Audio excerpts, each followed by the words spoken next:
The image below shows the difference between dementia and Alzheimer's, which are words that are often used interchangeably but are not the same. Alzheimer's is a subcategory of dementia. It is the most common form, and it accounts for approximately 60 to 80% of all dementia cases. As life expectancy increases around the world, so does Alzheimer cases. Mexico has an expected rate of 3.5 million elders being diagnosed with Alzheimer's by 2050. Starting since 2000 up until now, research has indicated that women experience higher mortality rates compared to men for Alzheimer's. Therefore, I wanted to analyze what places women at higher risk.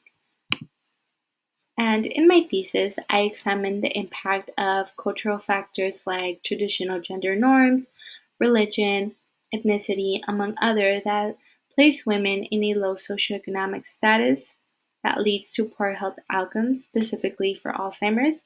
It places them at greater risk for early onset of Alzheimer's and an increase in deterioration.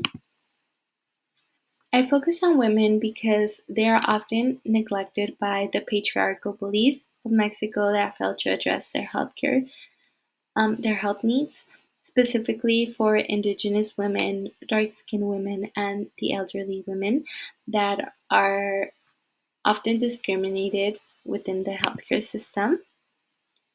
My thesis aims to raise awareness of health policies that target Alzheimer's, specifically the diagnostic process and treatment.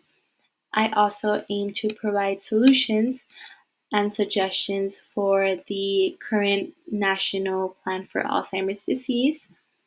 And I also want to raise awareness of the existing research gap. There is not enough research being conducted in Mexico to analyze this issue of why women are facing higher mortality rates compared to men. Therefore, health officials must begin to analyze this problem now, because in the future, by 2050, the burden of Alzheimer's will be much greater than it is now, and it will just lead to a higher financial burden and higher deaths for women.